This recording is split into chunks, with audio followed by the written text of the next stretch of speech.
Masya Allah. Ini nggak ada yang bawa pisau kan? Tadi masuk dikontrol, diperiksa ya, ketat sekali penjagaannya, Masya Allah. Laqad ja'akum rasulun min anfusikum azizun alaihi ma anittum harisun alaikum bil mu'minina raufur rahim. Fa in tawallaw faqul hasbiyallahu la ilaha illa huwa alaihi tawakkaltu wa huwa rabbul arsyil azim. Insyaallah secara qauliyah ya, secara laduni itu kalau Anda amalkan ayat tadi itu, Anda dihindarkan dari mati kecelakaan, mati pembunuhan, atau mati disihir orang, kurang lebihnya seperti. Karena itu ayat itu secara tersirat mengabarkan telah datang seorang rasul dari bangsamu, dari kaummu, yang dia sangat memperhatikan penderitaanmu gitu. Saya dulu dapat ijazah dari guru saya, dari abah saya, amalkan ini setiap sholat, bahkan dibaca dalam rakaat sholat, apalagi kalau sambil ditorikohkan dengan riadoh-riadoh tertentu, insya Allah Anda akan dihindarkan dari mara bahaya. Bukan kebal senjata lain ya, ini tapi dihindarkan. Nah, jadi kurang lebih begitu. Jadi saya mohon maaf tadi yang masuk tadi di kontrol, mohon maaf ya. Itu bagian dari prosedur dari ketua PKM masjid ini demi keamanan ya. Sebenarnya walaupun tanpa digitukan pun nggak apa-apa, insya Allah. Bukan saya takabur, insya Allah saya juga punya tingkat kewaspadaan yang tinggi, insya Allah ya. Barakallah. Alhamdulillah. Saya dulu sempat nyesal, ya Allah kenapa engkau lahirkan aku dari anaknya pendekar, dari anaknya pemain debus ya. Sekarang ternyata enggak juga, ada hikmahnya ya. Jadi insya Allah insting naluri masih ada lah ya. Bahkan siapa yang bawa pisau ini udah kecium sama saya ini, kalau seandainya bawa pisau ini, baunya logam pisaunya kecium insya Allah ya. Alhamdulillah, tapi udah steril, barakallah ya. Masya Allah. Terus gini Bapak Ibu, tadi berapa yang ngasih sambutan tadi? 2 ya? Bapak, Pak Haji sama Ketua Panitia mana? Ini sama Ketua Remaja Masjid. Tiga-tiganya tadi waktu ngasih sambutan, masih ingat gak tadi? Manggil saya apa tadi? Al-Mukarrom, ulama nasional, orang besar, orang terkenal, ya kan, macam-macam kan, edukasi dan edifikasinya seperti itu. Nah ini perlu saya klarifikasi, ini perlu saya luruskan dulu ya. Tapi nggak apa-apa, beliau nggak salah secara estetika, nggak apa-apa. Cuman saya harus meluruskan ini, ya. Ya mungkin sebagai bentuk takdim ya. Kita bersyukur masjid kita dihadiri ulama nasional. Ya kan, ulama terkenal, tokoh nasional, begitu tadi itu, Masya Allah. Ini perlu saya klarifikasi. Saya bukan ulama ya.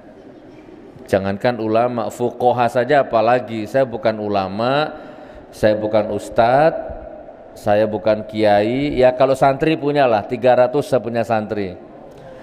350 santri saya. Bahkan makannya, minumnya, sekolahnya, tidurnya, ngajinya saya yang biayai, gratis. Bukan saya yang biayai, Allah yang biayai ya. Nah, saya ralat ya, saya ralat. Wa yarzuquhu min haitsu la yahtasib, bukan saya, Allah ya. Oke, saya bukan ulama, saya bukan ustadz, saya bukan apa-apa. Saya adalah saudaramu, temanmu, sahabatmu ya, gitu ya. Anggap saya anak, anggap saya saudara, dan kita memang saudara. Justru kalau boleh jujur, inna akramakum indallahi atqakum. Besok yang mulia di sisi Allah itu bukan ulamanya, bukan sorban, bukan peci putih ini. Yang lebih mulia di hadapan Allah belum tentu yang duduk di sini. Jangan-jangan besok yang mulia di sisi Allah adalah yang beriman Ya, sesungguhnya yang paling mulia di sisi Allah adalah orang yang beriman. Nah, iman itu ukurannya bukan ini. Ini beli 20.000 di pasar ada. Nah, jadi iman itu ukurannya kolbu. Nah, kolbu itu hanya Allah yang bisa membaca hakikihnya. Jadi bisa jadi saya jauh lebih mulia dari sampean, nih jauh lebih mulia dari saya, bisa jadi di hadapan Allah. Nah, jadi jangan sampai tertipu ya. Ini hanya estetika saja. Jadi ini saya duduk di atas ini. Secara adat budaya nggak boleh ada orang tua kok. Nah, tapi udahlah kita netralkan semua. Saya minta maaf kalau saya duduk di atas ya. Ini bukan bermakna kurang ajar, tapi ini memang begini. Kecuali saya duduk di sini ya, baru nggak boleh ya. Kurang lebih seperti itu. Sudah ya. Jadi supaya acara ini berkah, supaya Anda tadi kehujanan kesini naik motor, apa tadi itu, investasi waktu, bensin, tenaga, uang, supaya itu tidak sia-sia, ada beberapa kaidah yang harus kita penuhi dulu, supaya Anda pulang nih bawa ilmu itu loh, bawa fadilah, bawa karomah, bawa maunah, supaya besok pagi Anda dapat rezeki yang besar ya, bisa kesehatan, bisa apapun. Maka ayo kita clearkan dulu. Saya bukan ulama, saya bukan kiai, saya bukan ustadz, dan Anda jangan terlalu takjub sama saya, enggak boleh. Takjublah kepada Allah, takjublah kepada Rasulullah, takjublah kepada ayah dan ibumu. Saya enggak usah, biasa aja. Halo bro gitu ya. Biasa aja. Barakallah. Jangan ada jarak di antara kita. Jangan ada dusta di antara kita, ya. Berat tadi itu ulama nasional. Berat. Saya manusia yang penuh aib, penuh dosa.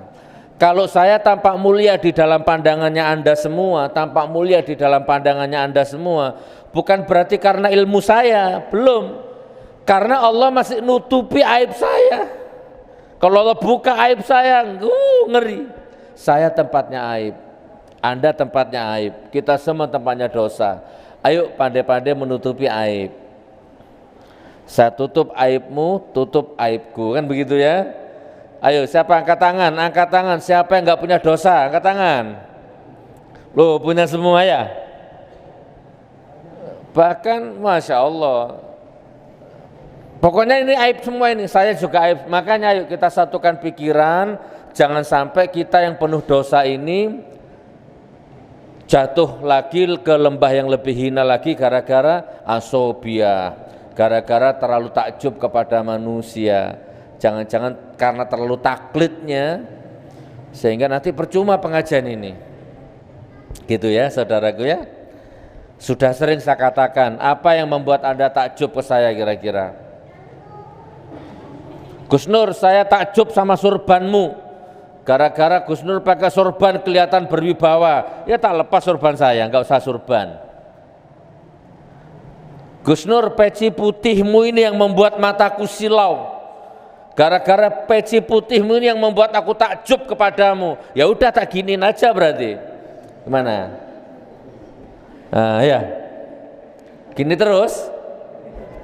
Nah. Yang penting Anda jangan takjub ke saya, itu intinya. Saya enggak mau. Ya biasa aja, saya bukan ulama, saya bukan apa.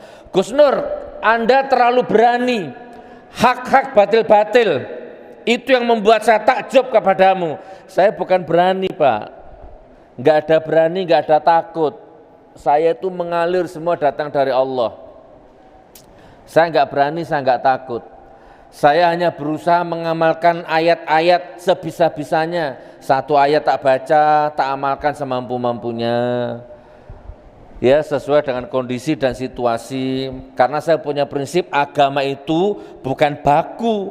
Agama itu bukan hanya baca Quran, bukan hanya puasa, bukannya sholat. Agama itu hidup, dinamis. Kan sering saya katakan itu. Kalau ada tetanggamu lapar, kasih makan, itu juga agama. Hidup. Tadi waktu beliau ngaji Quran tadi, beliau baca Quran, kan saya duduk di atas tadi pertama, kok lama-lama saya merasakan gak enak ya, wah akhirnya saya pindah ke bawah karena saya merasa malu sama Al-Quran itu pun agama gitu loh. Agama itu hidup. Ada tetanggamu kehausan, kasih minum, itu agama. Jadi nggak baku. Karena saya belum bisa baca Quran secara fasih, belum hafal 30 juz, maka saya mencoba mengamalkan sebisa-bisanya. Satu, saya amalkan sampai tetes darah penghabisan bila perlu. Begitu Pak. Rasulullah bersabda, sebaik-baik jihad adalah menyuarakan kebenaran di depan penguasa yang dolim. Jadi bukan saya berani, saya hanya mengamalkan hadis Nabi, bukan saya berani. Enggak, kalau boleh jujur Pak, kalau boleh jujur nih ya, mobil punya lebih dari satu, rumah, santri, perusahaan, usaha, jalan. Kalau boleh jujur ya, saya itu nggak usah kerja, nggak usah tablik, duduk aja, itu pasif income Pak. Tidur aja sudah dapat bayaran saya. Nggak usah kemana-mana, di rumah saja cukup buat makan, buat traveling, buat jalan-jalan, menikmati hidup sama keluarga cukup. Nggak usah teriak-teriak gini. Tapi kan ternyata nggak bisa teman, nggak bisa saudaraku, tetap aja keluar. Gitu loh. Apa mengkritik rezim itu apa untungnya? Nggak ada yang bayar. Dibully, dicaci, difitnah, apalagi capek. Iya, nggak ada bayaran. Jangankan 100.000, 1.000 rupiah nggak keluar duit, nggak dapat duit. Malah saya yang keluar duit. Jadi, tapi itu semua saya korbankan. Nggak apa-apa sudah, karena memang tujuannya bukan uang, bukan materi. Saya bukan berani, saya bukan pemberani. Saya hanya menjalankan hadis Nabi walaupun cuma satu. Khairun nas anfa'uhum linnas. Itu pun juga saya amalkan semampu-mampunya. Bangun rumah belum selesai, masih kurang uang, belum selesai nih, tiba-tiba ada orang minta dibangunkan rumah. Ya Allah, rumahku belum selesai ya Allah, masa ada orang minta bangunkan rumah. Tapi kalau saya lihat rumahnya memang layak Pak, roboh Pak, tidak layak huni. Akhirnya tidak punya pilihan, bukan berarti saya dermawan, bukan, saya sedang mengamalkan hadis Nabi, khairun nas anfa'uhum linnas. Bukan berarti saya sok jago, banyak duit gitu, enggak. Sampai di sini clear ya. Saya bukan pemberani, saya bukan pahlawan. Saya manusia biasa. Punya anak, punya istri, punya keluarga. Ya, punya perhitungan, punya idealis, punya realistis, hitung-hitungannya ada Pak. Tapi semua saya korbankan bukan karena berani sekali lagi, tapi karena lagi menjalankan agama semampu saya sesuai makom saya. Ada ayat begini, Bismillahirrahmanirrahim. La tajidu qauman yu'minuna billahi wal yawmil akhir yuwaddu naman haddallaha wa rasulah walau kanu aba'ahum au abna'ahum au ikhwanahum au ashiratahum ulaika kataba fi qulubihimul iman wa ayyadahum biruhim minhu wa yudkhiluhum jannatin tajri min tahtihal anharu khalidina fiha. Surat apa ini? Al-Mujadalah ayat 22. Coba dibuka nanti. Saya lagi ngamalkan ini Pak. Tidak akan kamu dapati, perhatikan, tidak akan kamu dapati satu kaum yang percaya kepada Allah dan hari akhir itu bisa bermesra-mesraan dengan kaum yang benci Allah, benci Rasul. Nggak akan Pak. Kalau saya sederhanakan bahasanya ya, tidak akan kamu dapati satu kaum yang percaya Allah, percaya Rasul, cinta percaya Allah, percaya akhirat, cinta Allah, cinta Rasul, besok di surga itu bisa mesra-mesraan sama orang yang benci Allah, benci Rasul. Enggak ada. Walaupun itu bapaknya, perhatikan. Walau kanu aba'ahum au abna'ahum, walaupun itu anaknya. Au ikhwanahum, walaupun itu saudaranya. Jadi bapak sama anak, kalau yang satu benci Allah, yang satu cinta Allah, besok di surga nggak ketemu Pak, di akhirat nggak ketemu. Jadi ini bukan berarti saya berani, pemberani, pahlawan, bukan. Saya lagi ngamalkan ayat ini. Maka anakku sekalipun, kalau dia nentang Allah, dia nentang Rasulullah, selesai urusan bapak dan anak. Makanya mumpung itu belum terjadi, sedari kecil sudah aku peluk itu anak-anak. Ayo nah, Allah, Allah, Rasulullah, Rasulullah. Karena saya nggak mau aku sama anak-anakku besok pisah di akhirat. Gitu Pak, ini ayat. Dan ayat ini Bapak tahu ayat ini asbabun nuzulnya? Sahabat Nabi Abu Ubaidah bin Al-Jarrah, perang Badar. Abu Ubaidah ini pecinta Rasul, sahabat Rasul, bentengnya Rasul. Bapaknya musuhnya Rasul gitu loh. Ketemu di perang Badar, berantem. Abu Ubaidah menghindar, ini bapakku ini. Jadi walaupun dipanah, ditombak, di pedang, Abu Ubaidah itu berusaha menghindar. Karena itu bapaknya, bapak kandungnya. Masih berusaha nahan, Pak, enggak bisa, dipanah ditangkis, ditombak ditangkis terus. Tapi karena terus bapaknya ngejar, maka sampai di momentum tertentu, titik koordinat tertentu, akhirnya Abu Ubaidah memutuskan bismillah tawakkal 'alallah la haula wala quwata illa billahil Allahu akbar. Akhirnya dibunuh bapaknya itu. Mati bapaknya. Maka turunlah ayat ini gitu loh. Gitu Pak, bapaknya dibunuh sama anaknya. Ya jangan ditelan mentah-mentah ya, nanti sampai pulang dari sini dibunuh bapaknya, jangan ya. Ngaji itu harus kauliyah, kauniyah ya, dua-duanya jalan. Makanya saya simpel hidup ini. Seandainya ada caleg, nyalonkan wali kota, nyalonkan presiden, kalau di mata saya dia curang, dia culas, dia pembohong, dia pendusta, jangankan 1 juta, 1 juta triliun ngasih uang saya untuk nyoblos, saya tolak.